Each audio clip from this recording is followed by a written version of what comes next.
तो हम पहुंच चुके हैं भंडार घर में, जहां भंडारे की व्यवस्था की जाती है। जितने भी प्रकार का यहाँ पे भंडारा है वो बिल्कुल ही शुद्धता से शुद्ध देसी घी में बनाया जाता है। उसकी कुछ झलकियाँ आपको दिखाने की कोशिश करेंगे। जैसा कि यहाँ पे आप देख रहे हो कि यहाँ पे जो सेवादार हैं वो कैसे जलेबियाँ बना रहे हैं। तो लाइन बाय लाइन यहाँ पे कढ़ाइयाँ रखी गई हैं जिनमें तरह तरह की मिठाइयाँ बना जा रही हैं। तो मिठाइयों के दौरान यहाँ पे और भी कौन कौन सी मिठाई यहाँ पे बनाई जा रही है वो सारी आपको जानकारी देंगे।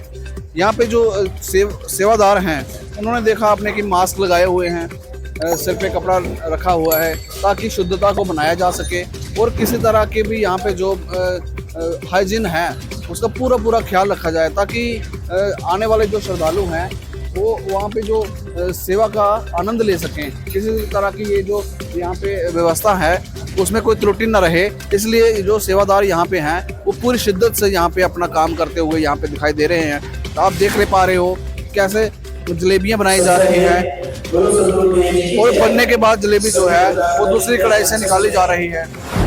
दर्शकों, जैसा कि आपने देखा यहाँ पे जलेबी बनाई जा रही है, उसके ठीक पीछे हम आपको दिखाएंगे यहाँ जो बूढ़े बुजुर्ग लोग आते हैं उनके लिए दलिए की व्यवस्था भी की जाती है। बड़ा सा बर्तन यहाँ पे पतीला है जिसमें से दलिया बना के यहाँ पे गर्म किया जा रहा है, जिसके दृश्य आप देख पा रहे हो। ठीक उसके साथ ही यहाँ पे बड़े से पतीले में आलू काट के रखे गए हैं जो कि सब्जी के लिए तैयार किए जा रहे हैं। उसके साथ ही यहाँ पे देखिए बहुत बड़ी कढ़ाई जिसमें दो आदमी लगातार सफाई करने की कोशिश कर रहे हैं। इसमें सब्जियां बनाई जाती हैं। यहाँ पे जो श्रद्धालु आते हैं उनके लिए यहाँ पे भंडारा तैयार किया जाता है। दर्शकों, बहुत से समागम हमने अटेंड किए हैं, काफ़ी सारे धार्मिक स्थलों पे हम गए हैं, बट इतना पुख्ता इंतज़ाम भंडारा होने से पहले इतने पुख्ता इंतज़ाम यहाँ पे किए जा रहे हैं। कुछ ऐसी झलकियाँ आपको दिखाएंगे जिनको देख के आप हैरान हो जाएंगे। इतने ढेर के ढेर यहाँ पे मिठाइयों के बनाए जा रहे हैं। सेवादार जो हैं वो अपनी सेवा में बिल्कुल मुस्तैद हैं। यहाँ पे 24 घंटे जो सेवा है वो चलती है। दर्शकों, जैसा कि आप देख पा रहे हो मेरे सिर पे टोपी लगाई गई है और इसके साथ ही मास्क लगाने की हिदायत हमें दी गई है। दर्शकों, क्योंकि आश्रम की तरफ से कुछ नियम हैं कि स्वच्छता का पालन करते हुए इन प्रांगण की जो मर्यादा है उसको बनाए रखने के लिए हमें ये आदेश दिया गया कि आप पहले हाथ धोइए, उसके बाद मास्क पहनिए और सिर पे ये जो कवर है ये करके उसके बाद हम अंदर आ सकेंगे, क्योंकि ये मर्यादा है आश्रम की।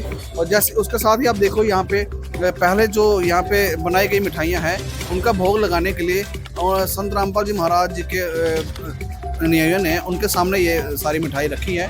उसके बाद आपको मिठाइयों का दृश्य दिखाते हैं। दर्शकों, जैसा कि आप देख पा रहे हो यहाँ पे बर्फ़ी का ढेर लगाया गया है। अनबिलीवेबल, इतनी सारी मात्रा में यहाँ पे बर्फ़ी को तैयार किया जाता है। जो भी श्रद्धालु यहाँ पे आते हैं उनकी खाने पीने की व्यवस्था जो है सुचारू रूप से चलती रहे, इसके लिए यहाँ पे इतनी भारी मात्रा में जो है वो मिठाइयों का इंतज़ाम किया गया है। उसके साथ ही हम आपको दूसरी तरफ दिखाने की कोशिश करेंगे। सेम क्वांटिटी में यहाँ पे लड्डू भी बनाए गए हैं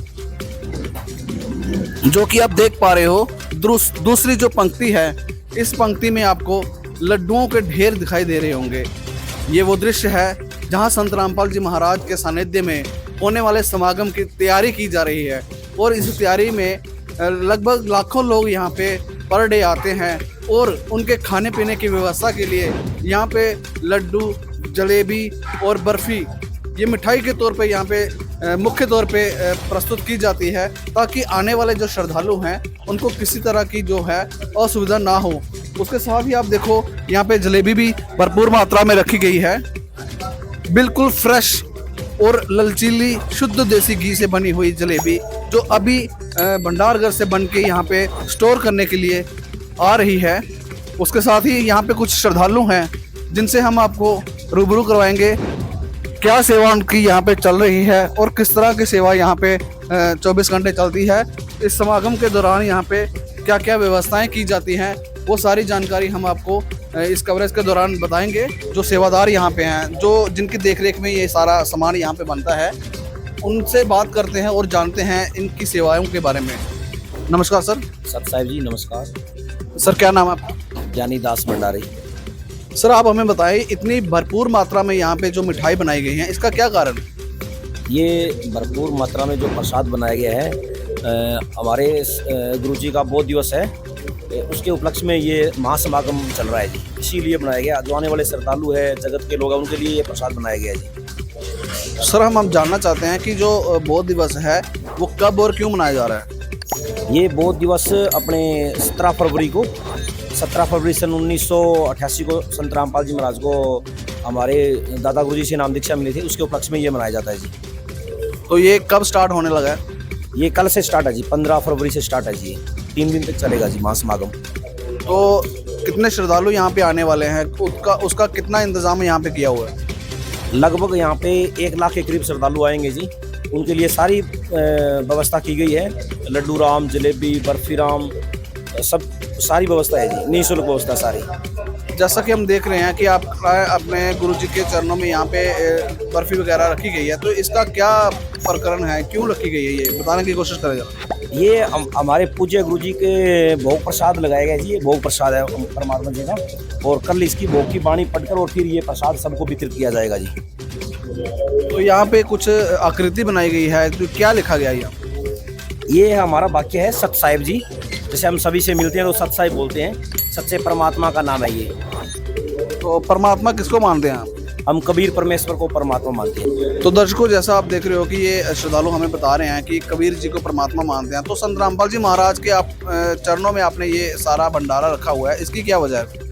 ये कबीर जी की वाणी है, दो है उसमें, गुरु गोविंद दोनों खुड़े किसके लागू पाए, बलिहारी गुरु अपना जिन गोविंद दिया बताए।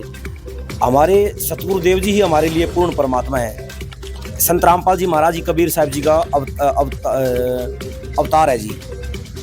धन्यवाद सर। सत साहिब। तो भंडारघर के अंदर हैं हम इस वक्त मौजूद हैं, पीछे बहुत सारी सामग्री यहाँ पे पड़ी हुई है। उसके साथ ही यहाँ पे एक और कक्ष है जहाँ पे सब्जियाँ काटी जाती हैं। बहुत सारी महिलाएं यहाँ पे भरपूर मात्रा में सब्जी काट रही हैं, और उसके साथ साथ और क्या क्या सेवाएं वहाँ पे की जा रही हैं, उनसे भी आपको रूबरू करवाते हैं। अब इस दर्शकों, भंडारघर के ठीक साथ ही एक कक्ष है जहाँ महिलाओं के लिए अलग से स्थान बनाया गया है, क्योंकि यहाँ पे ये हमें बड़ा देखने को मिला है कि महिलाओं और पुरुषों के लिए अलग अलग व्यवस्था यहाँ पे की जाती है, चाहे वो खाने को लेके हो, सत्संग सुनने को लेके हो, या फिर भंडारा करने को लेके हो, या फिर जो यहाँ पे इंतज़ाम किए जाते हैं, जैसे कि भंडारा बनाने का इंतज़ाम यहाँ पे किया जाता है, सब्जी काटने का इंतज़ाम यहाँ पे किया जाता है, वो सारी व्यवस्थाएं जो हैं वो डिवाइड किया जाता है, महिलाओं में अलग से और पुरुषों में अलग से। कुछ झांकियाँ आपको दिखाते हैं, जैसे कि यहाँ पे बहुत सारी महिलाएँ बैठी हुई हैं और सब्जी काट रही हैं, तो उनसे जानते हैं ये क्यों इतना जद्दोजहद कर रहे हैं और किस लिए क्या कर रहे हैं। नमस्कार मैम। सत साहिब जी।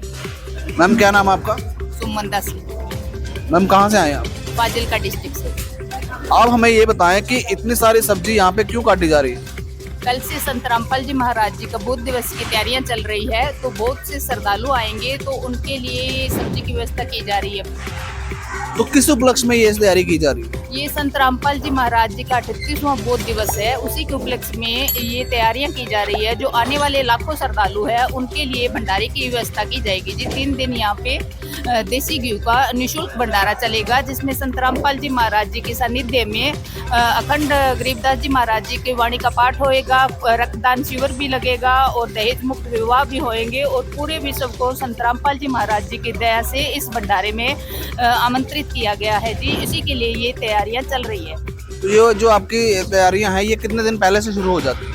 ये 4-5 दिनों से पहले से तैयारियां शुरू हो चुकी है भगत जी, और आज तो ये बहुत ज़्यादा मात्रा में तैयारियां चल रही है जी, और सभी तरह की तैयारियां यहाँ पे हो रही है जी। धन्यवाद जी। सत साहिब। दर्शकों, यहाँ पे कुछ सेवादार बैठे थे, उनमें से एक बुजुर्ग महिला यहाँ पे बैठी है। आइए उनसे जानते हैं उनके विचार और वो कहाँ से आए हैं। नमस्कार जी। नमस्कार जी। मैम क्या नाम है आपका? स्वतंत्रता दासी। कहाँ से आए हैं आप? मैं फ्रॉम चंडीगढ़। आप चंडीगढ़ से यहाँ सेवा करने आए हैं? हाँ जी, हमेशा आते हैं हम। तो मैम हमें ये बताओ कि आपके गुरु संत रामपाल जी महाराज जो हैं वो यहाँ पे भंडारा करवा रहे हैं, मगर जो बाकी के धर्म गुरु हैं वो तो उनको गलत बोलते हैं कि वो संत रामपाल जी महाराज वो हिंदू विरोधी है। इसके बारे में आपके क्या विचार हैं? मेरे को तो जो कुछ बोलते हैं ना मेरे गुरु महाराज जी को, मेरे को तो इतने बुरे लगते हैं।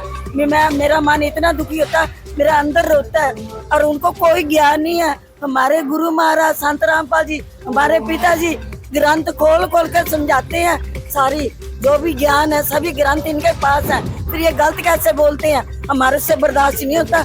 मैं तो अपने गुरुजी से डरती हूँ, ये तो मैं इनकी क्लास लगा दूं। और ये जो रुद्राचार्य है मेरे सामने संत बने हैं, 2-2 करोड़ की गाड़ियां ले बैठे हैं, इनकी अपनी कमाई की है, ये तो संगत का पैसा ऐश करते हैं। हमारे गुरुजी तो किसी से कुछ लेते नहीं।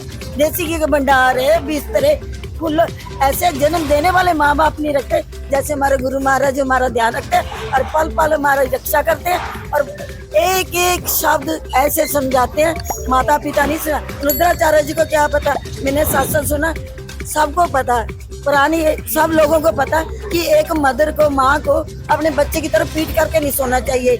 तो वहाँ पर जो गणेश जी है उनके हथनी का मुंह लगा हुआ ना, ये कहता बकरे का लगा हुआ। हमारे को तो हंसी आती है, इनको तो कुछ आता ही नहीं है, ग्रंथ इन्होंने पढ़े नहीं, गलत प्रचार सुनाते हैं। और जो इनके सत्संगी लेडीज है इतने गंदे ना, इनसे क्वेश्चन पुट करते हैं, हमारे को शर्म आती है।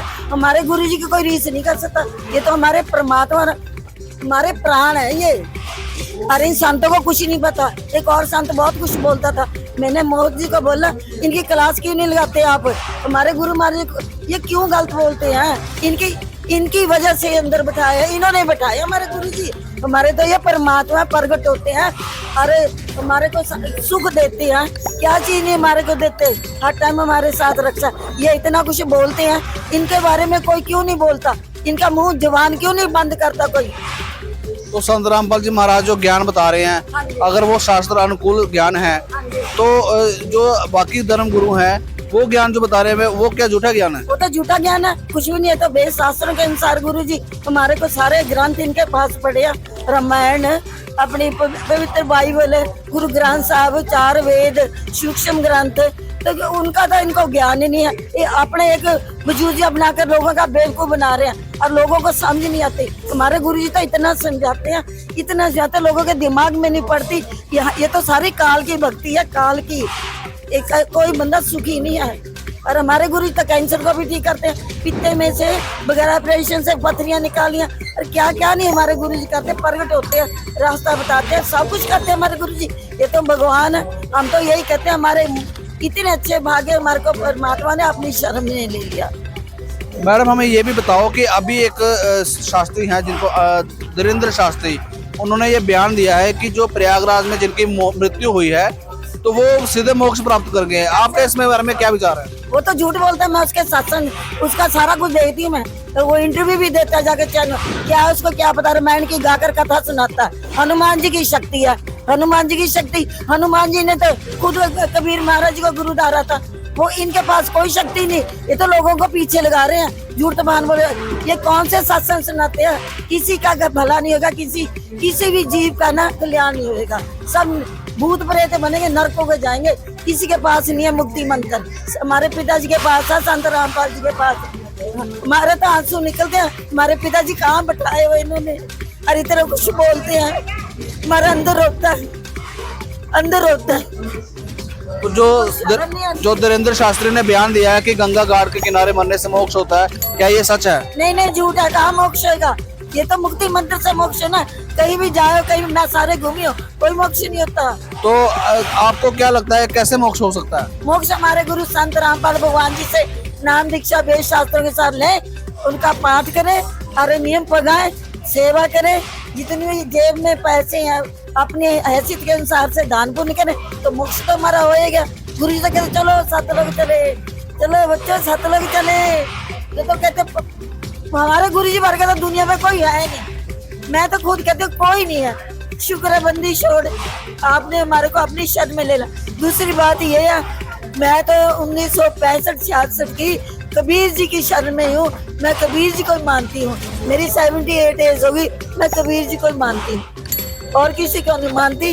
या कृष्ण जी को मानती थी, वहाँ चली गई थी वृंदावन में, ना मेरे पास पैसे थे ना कपड़े थे, सीधी भागी लुधियाने की ट्रेन में बैठ गई। ये नहीं पता कहाँ जा रही कहाँ नहीं। 19 दिन रहकर आई थी मैं। मेरे पास कुछ नहीं था। चलो वो तो उनकी लीला ज्योति थी, मगर हमारे जो संत रामपाल भगवान है, ये परमात्मा है, ये इनके बगैर किसी जीव की मुक्ति नहीं होगी। नाम ले बिना जितने मर्जी सब पखंडी हैं, किसी नाम में भाव नहीं। राधे राधे कहाँ लिखा, ओम नमः भगवते वासुदेव कहाँ लिखा। मेरे पास ये मंत्र था, भूरी वालों की थी मैं, पहले भूरी वालों का नाम लेगा लालदास जी से। तो मैं हमारे घर में क्लेश रहता, झगड़ा रहता था, कुछ नहीं फायदा हुआ। जिस दिन के इनके शर्म ने आए हैं, घर में सुख शांति है, भक्ति भी करते हैं जितनी गुरु जी को पता है, जितना करते हैं। हम तो बहुत खुश हैं, बहुत खुश हैं हम तो आपकी, जैसे आप बोल रहे हो कि मेरी 65 साल एज है, तो 65 साल की एज में कोई आपको बीमारी है? 78। अच्छा 78, माफ कीजिए कि 78 की एज में आप जिस तरह से बात कर रहे हैं, आपको कोई किसी तरह की कोई प्रॉब्लम या कोई बीमारी या कुछ ऐसा? कुछ भी नहीं, मैं तो ओके, मैं तो बिल्कुल ठीक हूँ, मेरे को कोई प्रॉब्लम नहीं। मेरे गुरु महाराज जी की शक्ति मेरे को दी है, सेवा करती हूँ घर में दिन रात पाठ पूरा करके। और हमारे गुरु जी अगर हम ना ये पाठ भूल जाते हैं, याद कराते हैं। एक दिन रात को मेरे को याद आया, मैं पहले मंत्र का मैंने पाठ नहीं करा, वो करा, फिर दूसरे दिन का करा। हमारे तो गुरु जी याद भी दिलाते हैं कि तेरा ये रहेगी सेवा, तेरा ये काम रह गया। अपनी श्रद्धा से जिसका जो गले में जो है डाल दो। इतने भंडारे कोई नहीं कर सकता, ये तो रूहानियत है, ये रूहानियत आई भी है। ये जो हमारे संत रामपाल जी हैं, ये तो भगवान आए हुए हैं, इनको इन्हें झूठों ने अंदर बिठा रखा। हम तो कहते हैं बंदी छोड़, तुसी आ जाओ, तुसी बंदी छोड़ आ जाओ। हम तो अंदर रोते, हमारे तो अंदर रोते, ये बंदी छोड़ ज्यादा होंगे सीधा ही कहते, सीधा तड़पते हैं। जब उनको सलाखों में देखती हूँ ना मैं, मेरा गाल जा फटता है। अगर कोई गलत बोलता है, मेरे ऐसा दिल में बचती है वो बात।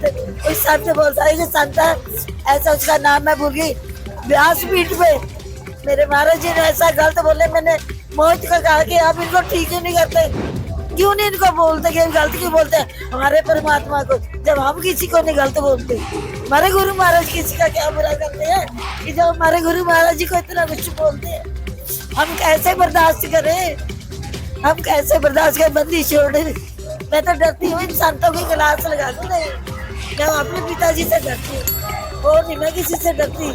मैंने किसी से कुछ नहीं लेना, मैं अपने पिता संत राम भगवान जी से डरती कि मेरे मुंह से कोई शब्द ना निकल जाए किसी को गलत, कि मेरे को सजा ना मिले, मेरा नाम खंडित ना हो जाए। धन्यवाद जी। साथ साहब जी, साथ साहब। दर्शकों, यहाँ पे आई महिलाओं ने हमें ये बताया कि संत रामपाल जी महाराज जो भक्ति दे रहे हैं वो शास्त्र अनुकूल दे रहे हैं, और जो अन्य धर्मगुरु उन पे ये आरोप लगाते हैं कि संत रामपाल जी महाराज जो है वो हिंदू विरोधी संत हैं, वो बिल्कुल ही झूठ है। उसका किसी भी तथ्य या प्रमाण के साथ वो नहीं बोलते हैं।